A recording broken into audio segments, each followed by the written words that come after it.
Aê! Tudo bem? Parando aqui no meio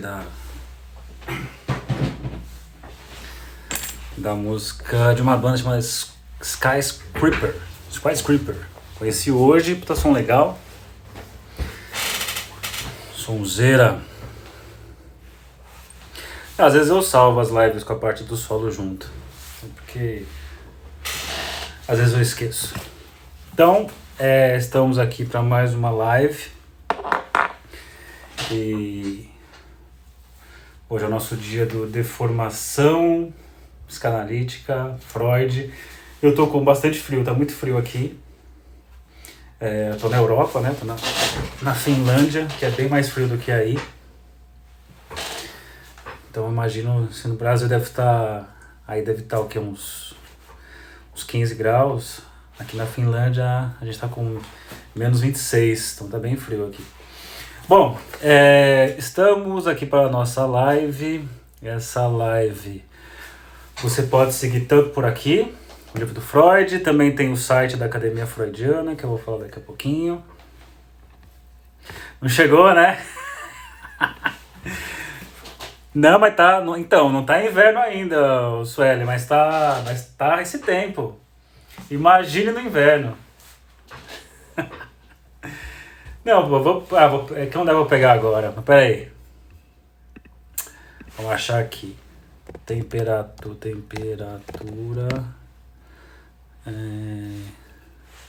Finlândia. Vamos ver como é que tá o tempo lá hoje. Ah, tá 13 graus também. Então tá igual aí, tá vendo? É que aí no Brasil é frio, né? Aqui é só uma blusinha pra não doer a garganta. Bom, muito bem. Então aqui estamos na nossa live. Você pode seguir por alguns caminhos. Eu vou falar do texto do Freud. Eu fiz um texto aqui introdutório, né? Como eu sempre faço. Que está no site academiafreudiana.com.br. E vou baixar aqui a claridade. Tá, vou pegar algumas coisas que tem aqui. Porém, deixa eu ver. Putz, eu vou precisar ligar um negócio aqui. Então, deixa eu só fazer uma coisa aqui. Deixa eu ligar aqui. E esse aqui eu preciso ligar aqui. Pronto. Começou agora. Acabou de começar. Então, começando agora, estamos ao vivo. Eu aqui na Finlândia, 13 graus, vocês aí do Brasil provavelmente na mesma temperatura. O que eu vou falar, você vai encontrar na página aqui, no site academiafreudiana.com.br, onde eu faço... eu pego o texto, faço algumas brincadeiras em cima. Curitiba eu passei calor, né? Foi pra lá achando que tava mó frio, passei um puta de um calor. Mas na segunda vez que eu fui achando que ia estar calor, eu tava doente, eu peguei um puto no frio, então não sei. Então, para seguir aqui, tem o site Academia Freudiana, que eu faço lá um textinho para fazer umas introduções, mas a ideia é ir no livro do Freud. Nós vamos trabalhar esse livro do Freud aqui, fica gravado depois, esse livro do Freud aqui. Conferências introdutórias, nós estamos na parte 2, os atos falhos ainda, né? É o capítulo 1, mas na parte 2, né? E você pode seguir por lá também. Lembrando que normalmente eu não vou ficar respondendo perguntas aqui, porque senão acaba o tempo e eu não consigo sair do ponto. Então, minha sugestão é que você entre no grupo de formação. Vou falar Manaus, pode ser. O grupo de formação psicanalítica é um grupo do Telegram. Eu estou tentando migrar todo mundo para o Telegram, porque lá a quantidade de pessoas que cabem do grupo é maior, a possibilidade de compartilhamento de conteúdo é maior também, então lá está sendo mais dinâmica a coisa, tá? Então você procura lá Saulo Durso Ferreira Psi, tudo junto, ou você põe lá meu telefone está na entradinha do meu Instagram, você vê lá o número, você pega, manda uma mensagem e fala, põe por favor no grupo do Freud, lá assistir a live do Freud, quer participar, aí entra ali. O grupo, a ideia é assim, da gente trocar ideias, trocar material, o grupo troca bastante material, às vezes abre umas discussões, mas nem tanto assim, né?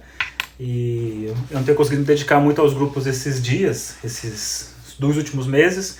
Tem mais um mês aí de um trabalho, outro que eu estou fazendo que é bem puxado, mas depois desse período eu volto a me dedicar mais a esses grupos do Telegram. Muito bem, então eu vou para o texto que está na Academia Freudiana, que a ideia de hoje é falar sobre ato falho, né? Até coloquei para vocês, assim, falar de alguns atos falhos que vocês, inesquecíveis, né? Escutei algumas coisas lá, melhor, li algumas coisas. E é interessante, eu sempre anoto, né, em algum lugar, atos falhos para lembrar, para dar aula. Mas toda vez que eu vou dar aula de ato falho, que eu preciso lembrar dos exemplos, eu tenho um lapso, que é um ato falho, e eu não lembro dos atos falhos que eu poderia falar. Então, o próprio processo de explicar o ato falho, eu acabo cometendo um ato falho. Então, acho que é uma coisa interessante que acontece. Mas, muito bem. Se vocês forem lembrar de algum ato falho, vocês contam aqui, tá? Ó, eu vou falando a aula, se você tiver algum ato falho que foi legal, você pode contar. Vou contar um rapidinho aqui, que pra mim é um clássico. Quando eu era adolescente e estava num restaurante, estava eu, meu pai, minha mãe e minha irmã, num restaurante em São Bernardo chamado Damasco, que é um cara lá, um libanês, eu acho, não sei, e que tiozão assim, né? Cabelo rabinho, assim, não sei o quê.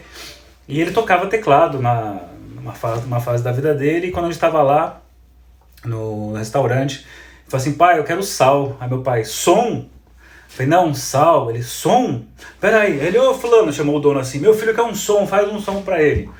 E aí foi aquele mico, né? O cara foi lá, pegou um teclado Cássio, e cantando. E ficamos assim, a tarde inteira escutando o dono do restaurante Damasco tocando e cantando de forma assim bem ruim, estranha, porque entendeu errado, não era som, era sal. E aí, para não ficar chata a situação, eu fiquei lá escutando, né? Meu pai, acho que até hoje acha que eu pedi som, mas era sal. Então isso é uma forma, né? Acontece esses lapsos auditivos. Aí temos lapsos de escritas, temos atos falhos que aparecem em pensamento, em fala, em escuta, em uma série de coisas. Então eu vou tentar chegar nisso, eu vou só introduzir rapidinho com o texto que eu tenho no site, é um texto simples, só para localizar. Aí eu vou pro texto do Freud. Se vocês lembrarem de alguma coisa... Ah, claro, eu também fiz uma outra...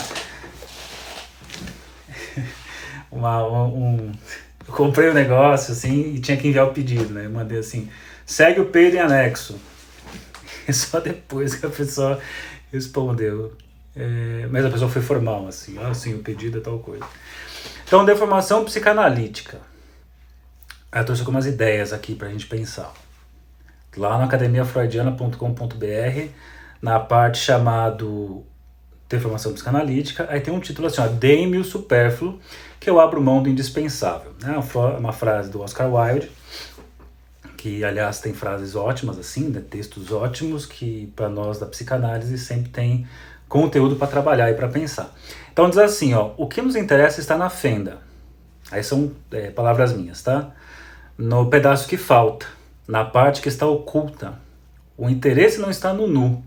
está na roupa com rasgo, no decote que mostra o real, assim como o corpo morto codificado pelo significante em que uma parte escapa. Então, o que está rolando aqui? Eu quero tentar chegar à importância que o Freud vai dar à questão do ato falho, né?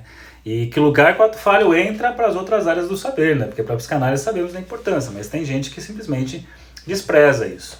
Então aqui, ó, então o que nos interessa está na fenda, no pedaço que falta, na parte que está oculta. Até eu fiz um post desse texto, né, que vira e mexe eu escuto aí vários motivadores das áreas psi, coaches, sei lá, várias pessoas que estimulam as outras, assim, e aquilo, né, dizendo que nós sempre damos importância para chamamos atenção, focamos naquilo que deu errado, naquilo que falhou, naquilo que deu problema, e que devemos agradecer pelo que temos, focar no que temos, celebrar nossas conquistas, que é uma lógica interessante, mas para a psicanálise não é essa a lógica. A lógica é daquilo que faltou, aquilo que tropeçou, aquilo que foi insuficiente, né? O que falta é que nos interessa, que isso tem a ver com a ideia do desejo. Mas vou chegar lá. Então isso. Então o que nos interessa não é legal ver a pessoa pelada, né? O nu. O legal é aquela roupa que de alguma forma revela uma parte, esconde a outra, o decote, né? Coisas assim. Assim como o corpo morto codificado pelo significante, uma ideia do Lacan, né? O corpo morto do neurótico, né? Aquele corpo que passou pelo significante e deixou de ser o corpo real, então agora ele tem lá as suas nomeações, um corpo simbólico, do corpo superfície pura de gozo, que é aquele corpo inicial do bebê, é um termo que o Freud usa, é a disposição perversa polimorfa, que o corpo inteiro, né, teria a possibilidade de ser uma zona erógena, mas não chega a configurar uma zona erógena porque tem que ter litorais ali, né? Ó. E eu vou explicar essa ideia de litorais, que diz assim, ó: as partes que ficam de fora da codificação, onde esse corpo real passa pelo corpo simbólico, configurando as zonas erógenas, o que no corpo todo seria um curto-circuito mortal. Imagina se você fosse um grande corpo, inteiramente erógeno, um corpo inteiro onde você encosta, dá choque, né? A coisa de excitação, de prazer, né? De um prazer exagerado, transbordante, seria assim insuportável, seria insustentável. Agora, quando você fala que esse corpo passa para a linguagem, esse corpo é nomeado, então imagine que boa parte desse corpo ele vai ser nomeado, mas tem partes que escapam. Aí essas partes que escapam desse corpo todo nomeado são ali os pontos que não foram banhados, né, pelo simbólico. Agora não tem mais um curto-circuito. Eu tenho aqui, ó. Agora circunscrito revela uma parte de prazer e desprazer, que atrai para seus litorais de encontro do real com o simbólico. Litorais pensando, né, no mar chegando na areia, assim, né, desse encontro. E eu penso de lado real, que é esse estado inicial, o simbólico que passa pela nomeação, que passa pela simbolização, que passa pela codificação. E é justamente nesse encontro que o barato acontece. Pensando na prática do que eu falei, o barato não é ver o corpo nu. O barato é ver alguma coisa ali, quase vendo. Tem que ter alguma coisa ali, tem que ter o pano, tem que ter algo que esconda para que eu possa, no contraste, no encontro ali do litoral, do que esconde e o que revela, causar a excitação, causar a atenção. Então por isso que nos interessamos muito mais pela fenda, pela parte que falta, pelo que está oculto. Aí tem uma citação falando sobre isso, ó, Lacan afirma que o corpo na neurose é essencialmente morto. É inscrito por significantes, em outras palavras, foi sobrescrito ou codificado pelo simbólico.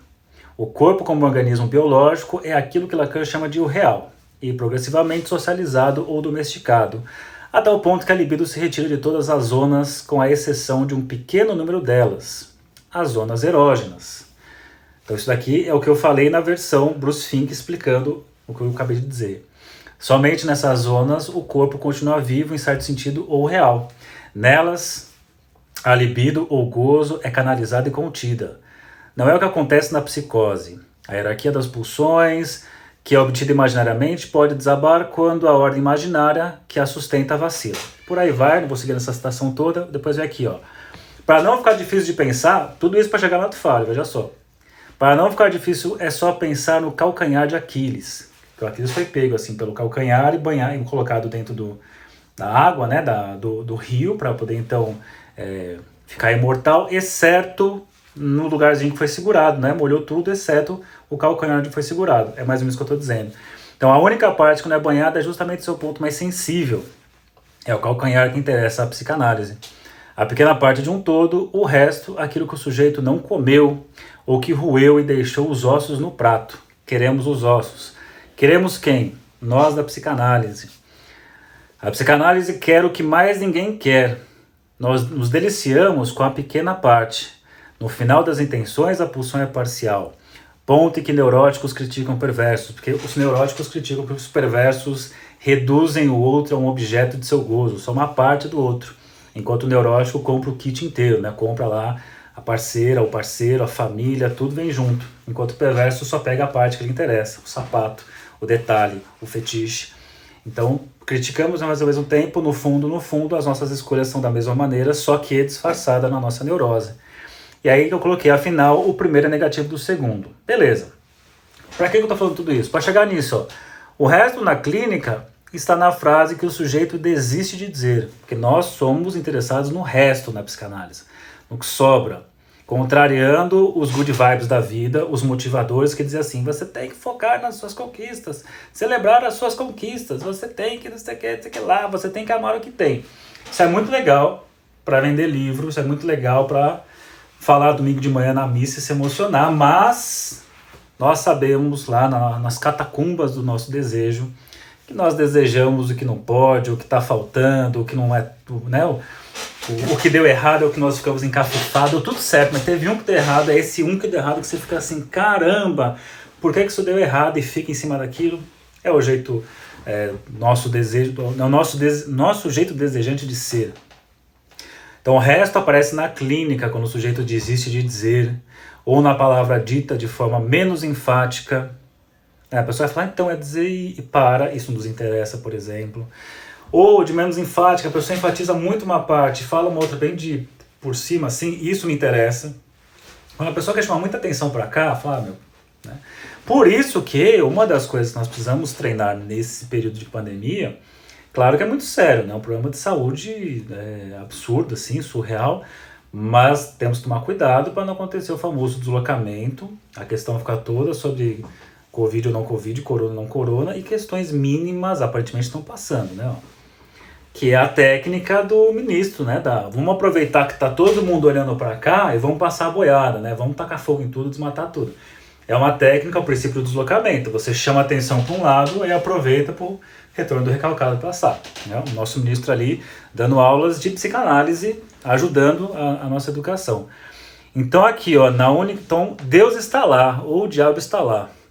Ou melhor, Deus, diabo e psicanálise estão nos detalhes. Tudo começou com sonhos e a dificuldade de lembrar certos pontos que interessaram a Freud. E dali partiu para tantas outras coisas ditas, pensadas e feitas pelo sujeito, os chamados atos falhos. Então, finalmente, aqui nos atos falhos. Nas conferências introdutórias, nosso livro aqui de estudo, né, você, essa altura do campeonato, você tem que saber qual que é. Então, aqui, ó, nosso livro de estudo nessa série de deformação freudiana. Freud aborda os atos falhos e chama atenção para algo que não chamaria atenção por não ter vida sozinho. Então, olha que legal, ó. Freud chama atenção para algo que não chamaria atenção. É isso, né? O que chama atenção para a psicanálise é aquilo que não chama atenção. E ele vai colocar aqui, por algo que não tem vida sozinho, no prefixo alemão ver, que não tem significado próprio, mas que forma alguma das expressões fundamentais do claudicar, né? Cláudio, manco, né? Do claudicar de nossos atos, pensamentos e linguagem. Aí você tá aqui o lapso verbal, o lapso de leitura, o lapso de audição, o lapso de memória e o extravio. Vou falar de tudo isso aqui daqui a pouquinho. Então aqui, ó, o que eram restos para outras áreas do saber, para a psicanálise se revelou o grande banquete. Como se a psicanálise utilizasse a frase de Oscar Wilde: dei-me o supérfluo, que eu abro mão do indispensável. Então o indispensável eu guarde para vocês, porque na psicanálise queremos o mais supérfluo, coisa mais... Ninguém quer isso? Tá, é isso mesmo que me interessa. Freud inclusive supõe o julgamento dos que ouviam a respeito disso. E o Freud vai dizer isso, né? Parece mesmo um capricho desperdiçar trabalho e interesse em semelhantes ninharias, e ao mesmo tempo afirma. Então aqui eu não vou ler essa parte, que eu vou ler no próprio texto do Freud, E só, assim, para fechar essa parte e ir pro texto, que a ideia vai ser mais ou menos assim, a questão do ato falho. Não, depois eu volto para cá, vamos pro texto. Vamos para o texto, o livro, PDF. Temos aqui, ó, primeira parte, os atos falhos, 1916. Já falamos da introdução e vamos para a parte 2, os atos falhos. No livro físico, página 31. No livro virtual, não é a mesma página. E eu não entendo porque o livro virtual não tem a mesma página do livro físico. Não sei porquê. Seria muito mais fácil para a gente se orientar em leituras e citações se tivessem a mesma página. Mas vamos lá então. Vamos pegar umas pinceladas. Então aqui, senhoras e senhores, começamos não com pressupostos, mas com uma investigação. Como seu objeto, escolhemos certos fenômenos muito frequentes, muito conhecidos e muito pouco estudados, os quais nada têm a ver com enfermidades, uma vez que podem ser observados em toda pessoa saudável. Legal o que Freud fez, né? Não vai chegar lá falando de patologia, de doença, vai chegar falando de uma coisa que mesmo na pessoa mais saudável do mundo, isso vai acontecer. Por exemplo, né, o William Vac, que vai chamar a Zelda Mello e fala assim, Zelda Mello, o cara tá lá trabalhando, tá tudo saudável, e solta uma dessa. Então aqui, ó, refiro-me aos chamados atos falhos, como o lapso verbal, o Versprechen, que ocorre quando alguém pretende dizer uma palavra e diz outra em seu lugar. Ou quando isso acontece ao escrever, podendo a pessoa notar ou não o equívoco. Ou como lapso de leitura, Varlesen, que às vezes você lê um negócio errado, e aí é muito legal, né? Lembrando que rapidamente daquele pastor, que ele teve uma relação sexual com a fiel lá, e ele justificou que Deus pediu isso para ele. E aí até um repórter foi lá conferir, falou, o que aconteceu? Eu falei, pois é. Aí tava o pastor, a esposa, a mulher, a fiel lá que ele transou, e o marido da fiel, olha, então, pois é, porque foi muito difícil porque saiu essa palavra, eu não queria fazer isso, não, né, eu fiquei contrariado em fazer isso, mas isso foi vontade do Senhor, então nós dobramos o joelho, eu e minha esposa, a minha fiel aqui, o marido dela, em oração pedimos, e foi isso, e tivemos que transar, eles transaram. Aí o repórter falou assim, mas onde está escrito isso na Bíblia? Aí o cara fala assim, ó, tá aqui, ó, pegue a mulher e adultera ela. Ele ficou meditando, o que é pegar a mulher e adulterar ela? Então será que é pegar a mulher e transe com ela? Aí o repórter fala assim, pegue a mulher adúltera. Aí ele assim, como é que é? Aí o repórter, a mulher adúltera não é pega a mulher e adultera ela. Aí o cara, pô rapaz, não é que é mesmo? E fica aquele, né? Ficou ali uma reportagem com uma sobremesa de torta de climão. Ficou um puta climão, mas... Enfim. Alguém falou aqui, peraí, é do César Tralli, eu vou trazer a do César Tralli numa parte aqui, porque essa também foi engraçada. Então aqui, lapso de leitura, que se dá quando em um texto impresso ou manuscrito lemos algo diferente do que está escrito. Lapso de audição, você escuta uma coisa errada, em que se ouve algo diferente do que foi dito, sem que, é claro, se possa atribuir o equívoco a um distúrbio. Claro, você de fato tem um distúrbio orgânico ali, você é surdo, você tem, sei lá, alguma coisa que você teve que causou a surdez, você é músico, ou você acabou de ensaiar com um baterista que toca alto, por exemplo, ou guitarristas insuportáveis tocam alto, você fica surdo e você vai escutar errado, mas não nesses casos, quando tá tudo bem e você ainda assim escuta errado. Outra série de fenômenos se baseia em lapsos de memória, um esquecimento, o Vergessen, que não é permanente, mas temporário, como quando alguém não consegue se lembrar de um nome, que conhece geralmente torna a reconhecer ou quando se esquece de pôr em prática uma intenção dela se lembrando posteriormente. Então quando você ia lembrar, o que acontece comigo direto quando eu vou dar aula de... Ela fez isso, a nossa Fátima Bernarda fez isso, puta merda. Teve aquela repórter da Globo, como que chama, que parecia... Putz, não lembro o nome. Ana Paula Padrão, que ela tava na Record, ela falou assim, então... Jornal da Globo, boa noite, não sei o quê. Ela já tava na Record e falou isso. Mas vamos tentar chegar lá. paga uma mulher de prostituição e adúltera, é isso? Então temos ali alguém que lembra, que sabe a passagem. Então aqui, ó, isso acontece comigo, eu tenho a intenção de falar uma coisa e eu esqueço. Em uma terceira série desses fenômenos não se verifica o caráter temporário, como é o caso, por exemplo, do extravio, o verligen, quando alguém guarda o objeto em determinado lugar e depois não logra reencontrá-lo, ou algo análogo à perda do objeto. Sabe quando você guarda uma coisa tão bem guardada que você não sabe onde você guardou? E é engraçado, nós temos uma fala muito burra, né? Que a gente diz assim, nossa, você acredita que eu encontrei no último lugar que eu procurei? Mas não é lógico. Se você já encontrou, por que você vai continuar procurando? Você sempre encontra no último lugar que você procura. Porque se fosse no primeiro, você já teria parado no primeiro. Agora, se você já achou e continuar procurando, aí você tem algum problema, né? Aí não faz sentido. Aí, continuando aqui, há aí um tipo de esquecimento que é tratado diferentemente dos demais, porque em vez de ser considerado compreensível, provoca perplexidade ou irritação. A essas ocorrências juntam-se ainda certos equívocos, nos quais também está presente o caráter temporário. Por algum tempo acreditamos em algo que sabíamos antes, sabíamos depois. Não é o que pensávamos, além de toda uma gama de fenômenos semelhantes conhecidos por nomes diversos. Aí volta no ponto lá que eu falei para vocês. Ó.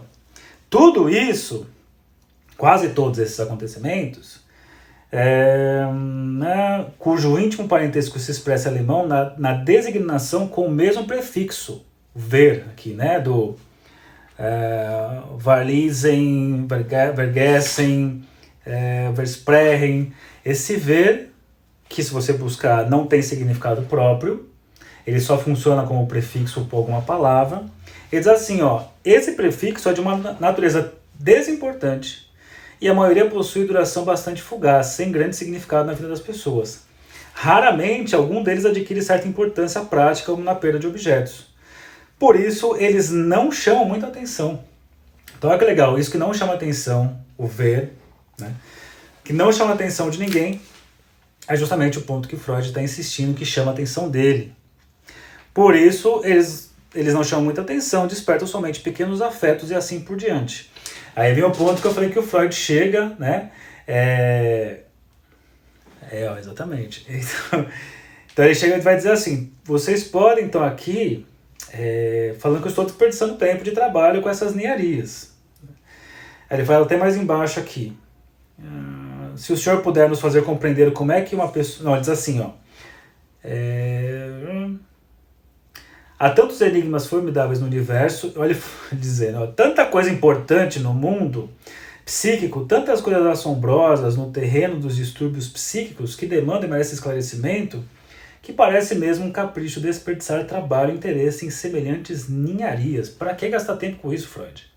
Isso é legal. Isso, sabe o que é muito legal? Quando você vai ler o Lacan. O Lacan, eu insisto, ele é o cara que ele gasta tempo que parece que não precisa, ele fica ali nos detalhes. O exemplo que eu sempre dou é assim, ler Lacan, no seminário dele, é como você ir na 25 de março com a sua avó ou com alguma idosa. Se eu vou na 25 comprar um negócio, eu quero ir lá comprar, na Marinhos Fernando, comprar pasta de biscuit, sei lá se é assim que chama. Eu vou diretamente, chego lá, desço na estação, desço a Porto Geral, atravesso a Ronda um pouquinho, peguei ali na Marinhos Fernando, volto lá, subo a ladeira Porto Geral, tô no metrô e tô em casa rapidinho. Meia hora, 40 minutos eu fui e voltei. Aí você vai com a sua tia, idosa, por exemplo, que é o jeito do Lacan fazer. Ela saiu da estação, primeira loja ela já entra. O que tem aqui, né? Olha só, olha que legal isso aqui, sabe? Não sei o que, aí você fica. Aí sai dessa loja, aí anda mais um pouquinho, entra numa outra loja. Putz, outra loja. Aí vai, Olha aqueles negocinhos de tirar pelo da roupa, vamos ver, aí vai olhar aquilo. Então o Lacan é isso, ele vai entrando em todas as portinhas e você vai comprar esse negócio do biscuit, você vai levar, sei lá, uns 2 dias para fazer isso. É o jeito do Lacan fazer. E é muito legal que quando ele faz isso, ele mostra como é, né, gastar tempo, entre aspas, perder tempo com essas coisas inúteis no caminho. Só que quando você perde tempo nessas coisas inúteis, é onde você vai descobrir um monte de coisa. Você descobre coisas incríveis porque você vai perder tempo. Só que depois você acha que você perdeu tempo, você ganhou tempo. Que adianta? Você comprou lá o biscoito, voltou, tá em casa, com fim. Qual a graça da vida? A graça é você ir lá e descobrir o negócio de tirar pelo. Aí depois você descobre o outro, faz não sei o que, e por aí vai. Certo? Aí virando a página, ele diz assim, ó.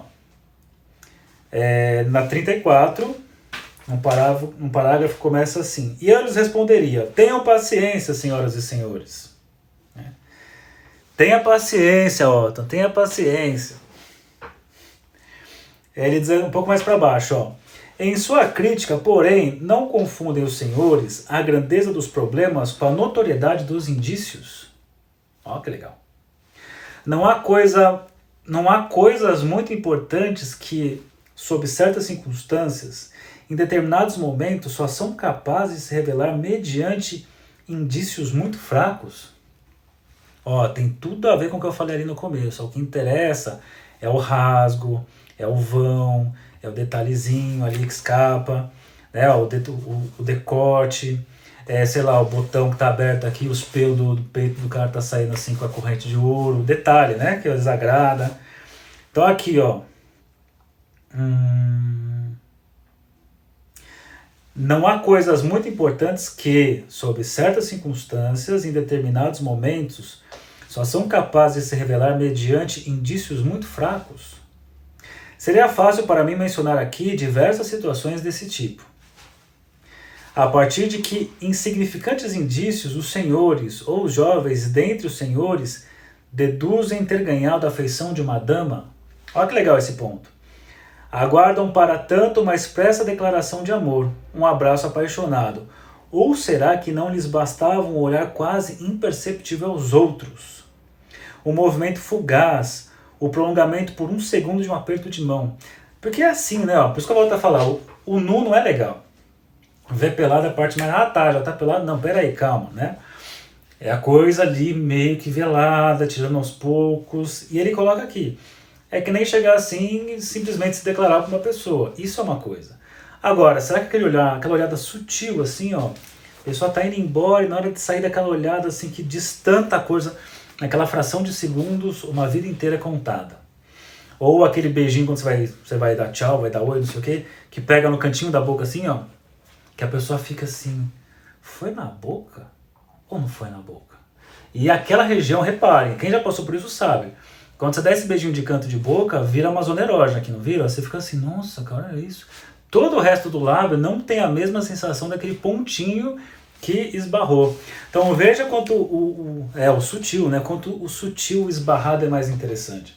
Escancarado, né? Ninguém quer o escancarado, quer ali o velado, quer a coisa ali, né? Então, e se como policiais os senhores participassem da investigação de homicídio, esperariam de fato descobrir que o assassino deixou uma fotografia com o endereço na cena do crime? Não precisariam se dar por satisfeitos com pistas mais fracas e menos óbvias do que da pessoa que procuram? Aí diz, não subestimem os pequenos indícios. A partir deles, talvez seja possível encontrar a pista de coisa maior. Vejam só. Verdade, a Natália falou assim, Freud não trocaria nudes. Total, né? Trocar nudes é muito... Tem um vídeo muito legal que é o Christian e o Rafinha Bastos falando um pouco sobre isso, assim, né? E o pornográfico, o escancarado, ele tira a nossa capacidade de fantasiar, de ficar ali, de criar o erótico, né? A cena erótica, né? De prolongar. Então, como você tem... O Rafinha Bastos até fala assim, se eu quiser agora no meu celular pegar uma cena, sei lá, transando com um porco, usando uma raquete de tênis, blá, blá, blá, blá, eu acho. Então perde toda a capacidade de você ficar ali criando, né, de ficar ali repertoriando. Isso é o erótico, a gente perde isso. Quando você perde isso, fica o papum. Aí você pega a galera hoje, né, manda nudes. Até um filme que eu tava assistindo, como é que é? Não lembro agora, mas... a primeira vez que o cara sai com a mulher, ela pede assim, manda a foto do seu pá. Aí já manda isso, então... Explica isso para a maioria dos homens. Eu vou explicar. Para uma pessoa adicional, eu vou explicar para todos eles.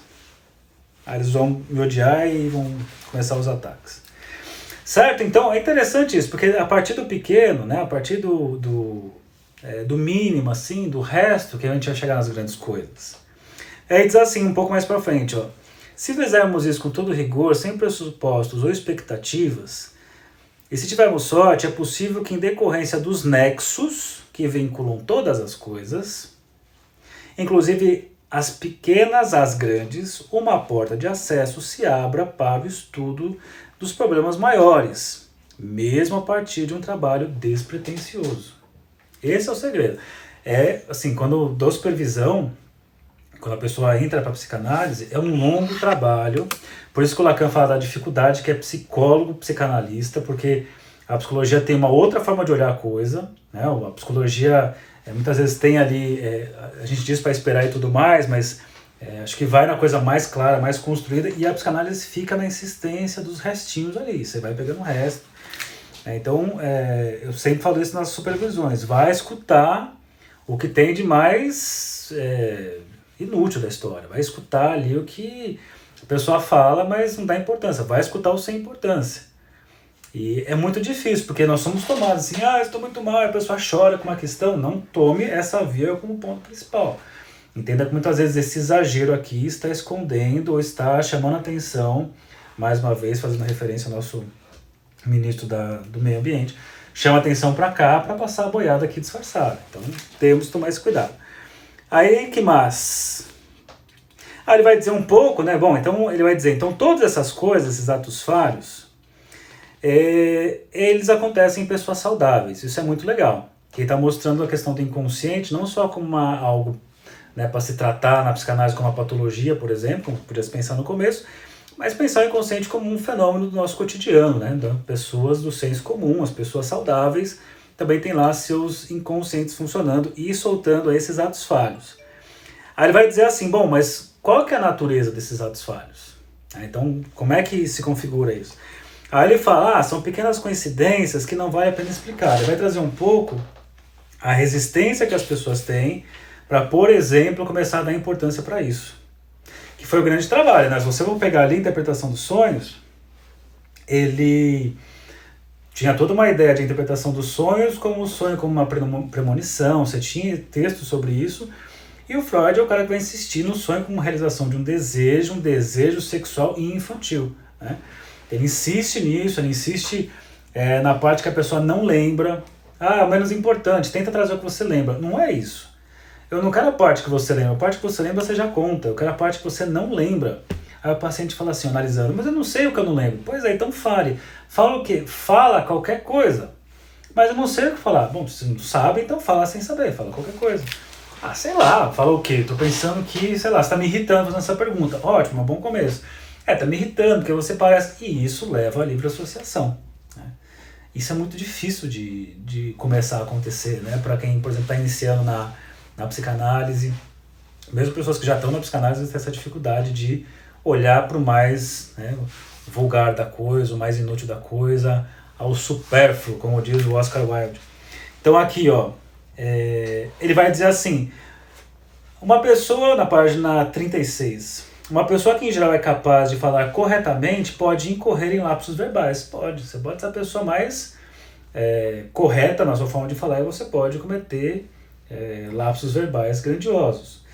Quando ela se sente, um dos pontos assim, pode ser que é porque ela está indisposta e cansada, ou porque ela está agitada, quando outra coisa demanda fortemente sua atenção, é fácil confirmar essas alegações. E Freud vai dizer, de fato, o lapso verbal ocorre com particular frequência quando alguém está cansado. Então, quando alguém está cansado, pode ser que você solte mais coisas desse tipo.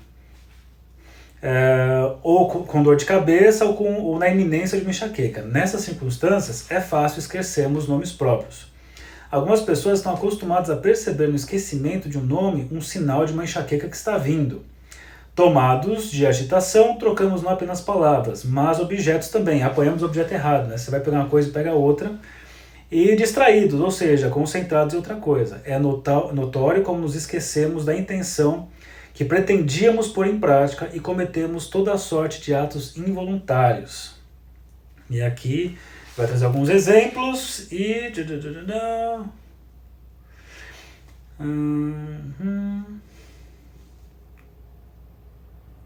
Aí ele fala, mas vamos tentar examinar essas questões mais de perto, do cansaço, do agitado, para ver se isso justifica os atos falhos. Ele fala assim, ó, se examinarmos mais de perto as explicações para os atos falhos, as condições apontadas para a ocorrência de tais fenômenos não são da mesma espécie. Indisposição, distúrbios circulatórios oferecem uma razão fisiológica para a deteriorização do nosso funcionamento normal. A agitação, cansaço e distração são fatores de outra natureza, que poderia chamar psicofisiológica. Não é difícil traduzir esses últimos em uma teoria. Aí vai trazer aqui, né, então, o que o Freud faz, né? O lapso de corretor de celular conta? Depende, porque às vezes você vê a correção e mesmo assim aperta em enviar, né? Você fala que eu penso muito rápido. Eu penso mais rápido que o meu dedo funciona, claro, né? Então o que o Freud faz? Primeiro ele está dizendo assim, ó, tenta enxergar o raciocínio para depois você pegar o texto e estudar, né? Então ele fala, ó, existe um fenômeno, né? Que é desses esquecimentos, dos tropeços de linguagem, de pensamento, blá, blá. Isso não tem a ver com algo patológico. Isso pode acontecer numa pessoa saudável. Primeiro ponto que ele está colocando. Segundo, poder-se-ia argumentar que isso acontece porque a pessoa está cansada, porque ela está agitada, quando outras coisas demandam sua atenção. Ele fala, tá, isso também a gente pode pensar, mas não é por essa via. Então vai colocar aqui, ó.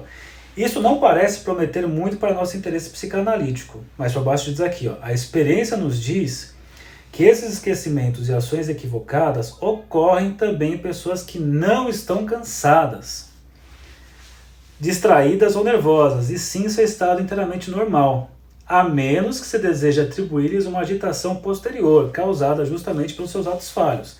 Então, assim, na prática, nós sabemos que tem pessoas que não estão nesse estado de agitação, de cansaço e tudo mais, e que cometem esses atos falhos. Aí virando a página diz assim, ó, há um grande número de funções que executamos automaticamente. Ele diz aqui, às quais dedicamos pouquíssima atenção e que, no entanto, cumprimos com absoluta segurança. Uma pessoa que sai a passeio e mal sabe onde está indo, não deixa de seguir o caminho correto até seu destino, sem se perder, é o caminho da roça, né? Você vai. O cansaço baixa resistência, mas ele está dizendo, por um lado, ok, mas não dá para justificar só por isso, porque senão, tudo seria justificado por esse ponto, né? Muita coisa. E até a gente poderia pensar que eu poderia utilizar alguma técnica na psicanálise como forma de baixar a resistência, que é o que a hipnose propõe e que vai contra a ideia da psicanálise, que justamente eu tenho que escutar o desejo pela via da resistência à deformação que acontece, né? Então, por isso que até está se posicionando dessa maneira aqui. Então aqui, ó, é claro, então quando você vai meio que sem precisar pensar, você não erra. Você nem sabe onde está indo, mas você faz o caminho da roça e chega em casa.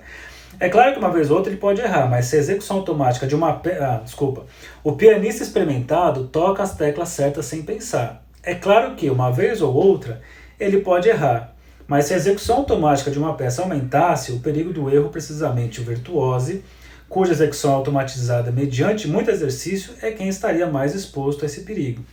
O que observamos ao contrário é que muitas ações são tão mais bem-sucedidas quanto menos atenção se presta a elas. Isso é fato.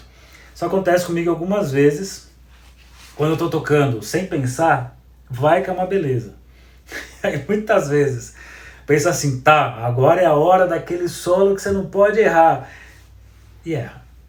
Agora eu não posso esquecer aquela parte. Esquece. Eu lembro de uma das vezes, que isso aconteceu muitas vezes, tava tocando a música do Bruce Dickinson, The Tower, a gente tava no palco já, e a gente não ensaiava ela porque era tão manjada pra banda que a gente nem pensava mais nela. Ele tava lá assim, eu falei, putz, como essa música é legal, né? Chegou uma parte, eu falei, agora é aquela passagem. Eu falei, eu não vou esquecer a passagem, eu sei a passagem. E quando eu fiz isso, deu um branco, nossa. E foi branco em tempo real. Chegou o momento de eu entrar com aquela passagem, foi nota na trave, assim, puta vergonha. E aí, claro, quando você começa a errar, você dá aquela mexida no volume, baixa o volume da guitarra, começa a fingir que tá sem som, aí você fica lá mexendo no carro, mas se você que baixou o volume, aí quando passou o ponto que você esqueceu, você levanta o volume assim, voltou, obrigado, valeu galera. Aí você dá esse migué clássico. Bom, aí ele tá dizendo outras coisas. Então essa é uma das formas, quando você põe muita atenção e acontece, né, de você precisar, se não posso errar agora, e a pessoa vai lá e erra, né? Quando é mais embaixo diz assim, quando em um discurso importante ou negociação oral, alguém comete um lapso e diz o contrário do que tensionava dizer.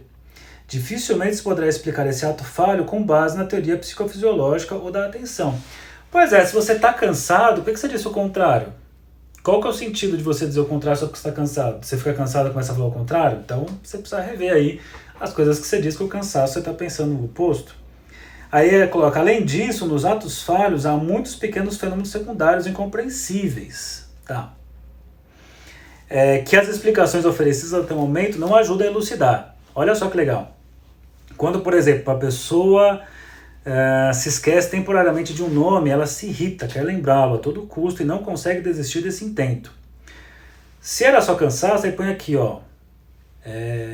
Porque é tão raro que essa pessoa irritada consiga, como tanto deseja, dirigir sua atenção para o nome que, como diz, está na ponta da língua e que ela tão prontamente reconhece quando pronunciam, né? Quando tá assim, ó, tá aqui, ó, tá pronto para sair, não vem, e alguém diz alguma coisa, isso. Há também alguns casos em que os atos falhos se multiplicam, se ligam aos outros ou se sucedem. Isso acontece também, muito legal. O pessoal vai lá e coloca aqui, ó. Esquecemos de um encontro marcado. Em seguida, embora decididos a não esquecê-lo, uma segunda vez verificamos que por equívoco anotamos a hora errada. Sabe assim, ó, eu errei uma vez, eu vou anotar para não errar de novo. E é justamente aí que você erra de novo. Mais uma vez. Aí o Freud vai trazer o exemplo do tipográficos, né? Os erros de escrita, que tem lá o tipógrafo, o sujeito que escreve, fala assim, o fantasma da tipografia, o diabinho da imprensa, o duende da tipografia. Aí depois, ó, vira na página. Ó, aqui tem um outro que aí foi um caso que eu lembro quem trouxe aqui. Ele disse assim, ó. Não sei se é do conhecimento dos senhores, mas o lapso verbal também pode ser provocado, induzido, por assim dizer, por sugestão. Olha que legal, ele traz o exemplo aqui de uma pequena história em que você tem um ator novato que vai fazer o importante papel de anunciar ao rei, em A Donzela de Orleans, que o condestável devolve sua espada. E aí tem lá a frase, só que a galera mais malaca, mais velha dos atores, fica falando errado para ele, fica zoando errado, e quando chega a hora dele falar certo, o que ele faz? Ele vai e fala errado. Que é, por exemplo, o Zé da Merda. Provavelmente eles faziam piadas internas, Zé da Merda, Zé da Merda, Zé da Merda, e o cara tá lá, ao vivo, Zé da Merda, ups. Ou também quando o César Tralli, ele foi falar do Chorão, e ele falou cheirão, né? O cheirão, o Chorão, todo sério, né? Então você tem aí nesse caso aqui um erro, né? Uma falha, um ato falho por conta dessa indução anterior. Que mais aqui? Vou trazer mais.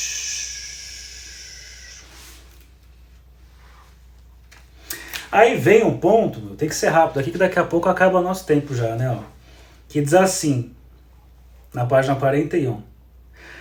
Haverá, pois, algo a me impor, uma maneira específica de me equivocar num caso determinado, entre todas as maneiras possíveis, ou será isso obra do acaso? Acontecimento arbitrário, não havendo talvez resposta sensata para essa pergunta. O Freud está tentando dizer assim, será que existe uma explicação para isso acontecer? Existe aí alguma coisa que estruture, né, que explique a estruturação de um ato falho? Aí ele vai trazer aqui alguns casos do Mehring e Meyer, um filólogo e um psiquiatra, que eles vão estudar os lapsos verbais, e eles fazem aqui alguns agrupamentos, né? Ó, então tem de algumas formas de lapso. Por permuta, antecipação de som, reverberação, contaminações, substituições, ele vai explicar alguns deles. Mas depois ele coloca aqui, ó, que essa tentativa dos dois autores é insuficiente. Ele coloca aqui, eles acreditavam que os sons e as sílabas de uma palavra possuem valências diferentes e que a inervação do elemento de maior valência pode perturbar o de valência menor. O Freud não vai concordar, vai dizer aqui, ó, Essa afirmação assenta-se evidentemente nas antecipações e reverberações. Deixa eu ver meu horário aqui, tem que parar daqui 9 minutos.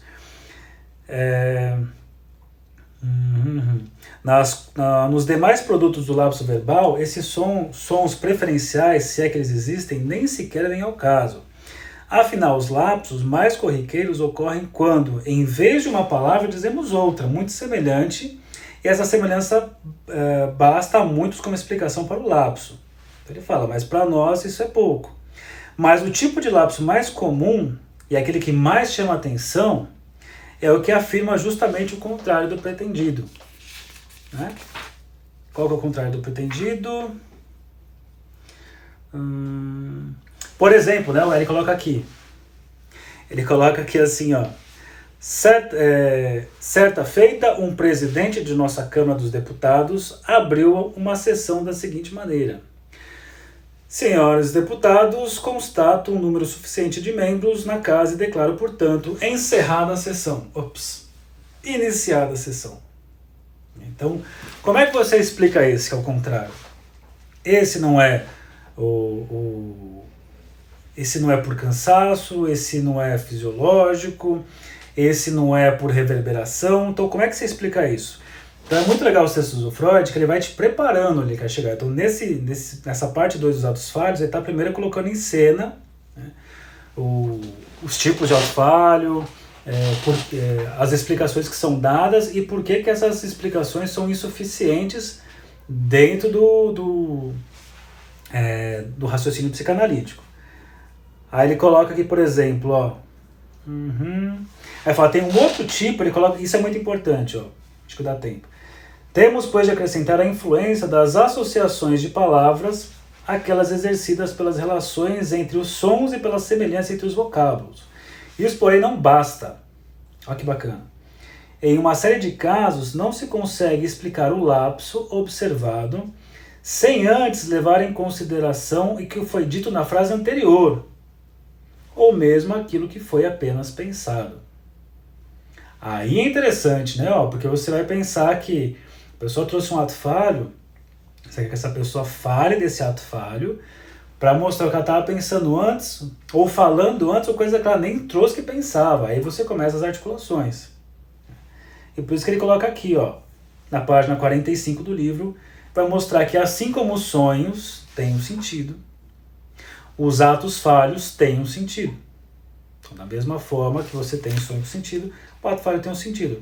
E aí vem aquela pergunta, mas qual o sentido é? É o psicanalista que vai explicar? Mais uma vez, é o próprio sujeito que enunciou ali seu ato falho, seu lapso, que tem condições de dizer o que significa. Através do quê? Através das associações que ele vai fazer. A gente pode dizer, por exemplo, até o Freud coloca aqui, ó, que o ato falho pode muitas vezes constituir um ato absolutamente normal. E, na verdade, tomamos em psicanálise o ato falho como um ato bem-sucedido, muito bem-sucedido. O que mais temos aqui? Bom, vamos ter que começar a parar, a frear aqui, mas vamos fazer... tudo bem, estava quase chegando no fim dessa parte 2. Eu vou deixar para vocês, né, vocês têm o PDF lá no grupo do Telegram, o Deformação Psicanalítica. Aqui é só umas apimentadas, umas pinceladas, deem uma olhada, leiam essa parte. Na próxima live, que semana que vem é Winnicott, depois é Lacan, aí depois é Freud de novo. Aí eu vou pegar atos falhos, a parte 3, que ele começa a explicar a ideia dos atos falhos. Mas só para fechar aqui, ó, então a gente está tentando descobrir, eu voltei para o texto que está no site, né, da Academia Freudiana, que a pergunta é essa, ó, não sabemos, que desejo é esse. Você tem lá o ato falho, ele tem um sentido, assim como o sonho tem um sentido, tem a ver com desejo, o ato falho provavelmente tem a ver com desejo. Aí eu coloco aqui, mas que desejo é esse? Aí mais uma vez eu peguei uma citação do Oscar Wilde que diz assim, ó, eu posso resistir a tudo, exceto a tentação.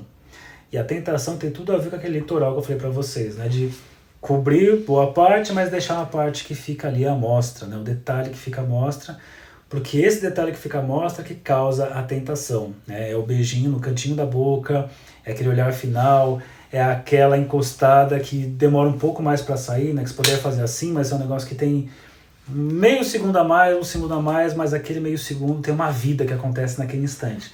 Então isso tem a ver com a tentação. Eu vou começar para aqui, antes que comece a contagem regressiva, eu vou tentar ler alguns comentários de atos falhos que o pessoal trouxe. Eu acho que é divertido. Nessa hora eu pego a minha guitarra e vamos ver aqui algumas coisas. Vamos ver o que aparece. Jesus. Nossa, tem muito comentário. Aí depois eu vou pra cá pro Facebook. O Facebook não tem tempo, aí eu consigo... Tá.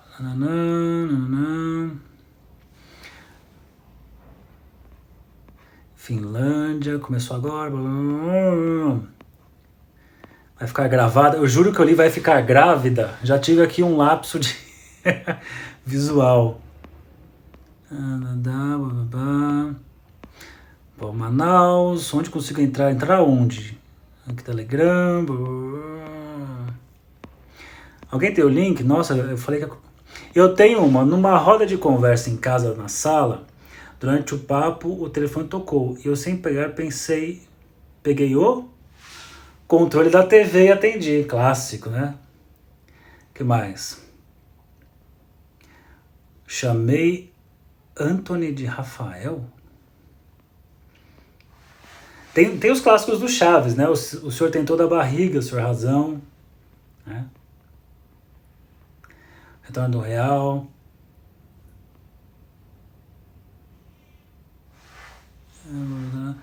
Isso do Aquiles, não tô seguindo livro nenhum. Mateus, eu usei lá o Bruce Fink para falar só do corpo.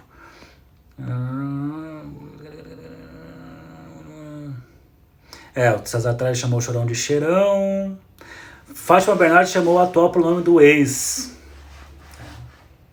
O Gadelha, né? O Gadelha e o Bonner. Morri, alguém morreu no meio da live, então deixo aqui meus pêsames, uma pessoa morreu. Acontece comigo. Eu tenho uma coisa que eu sempre confundo, é católico com caótico. Toda vez que eu vejo a palavra caótico, eu penso em católico, toda vez que eu vejo católico, eu penso em caótico. Carne, eu escrevo Karene. Minha mãe no WhatsApp não digita mãe, só dito minha, é toda vez. Só teve o menino lá do... O Hipólito, né, que mandou no Dia dos Pais, um beijo em todos os paus, no Twitter, depois você fica a pagar. Sem paciência pro Lacan, tudo bem, não consigo ler Lacan, o pessoal falando que o sutiã é melhor, a galera quando manda nude, exatamente, blá, blá, blá. Tá, acho que não tem muito... É verdade. Comentários. Vai ficar gravado. Mas cometer outro falho em momento de cansaço não é relevante? É relevante, ó, vai começar a contagem regressiva, 1 minuto. É relevante, mas o que o Freud está dizendo assim, não é isso que define o que é um ato falho, né? Não dá para atribuir a existência do ato falho por isso. Então é isso. Só tocar mais leve. Então aqui, ó.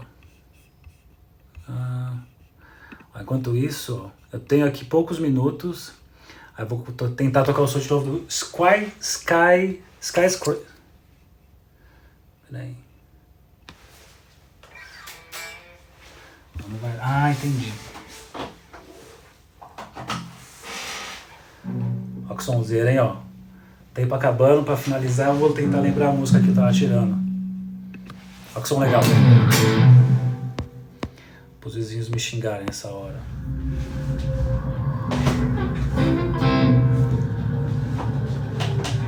Skyscraper.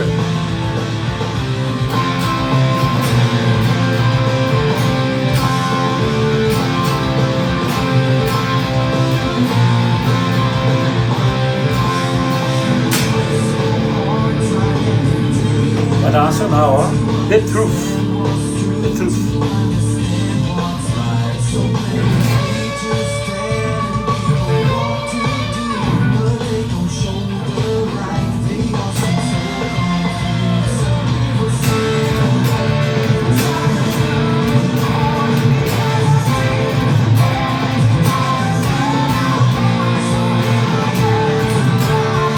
segundos.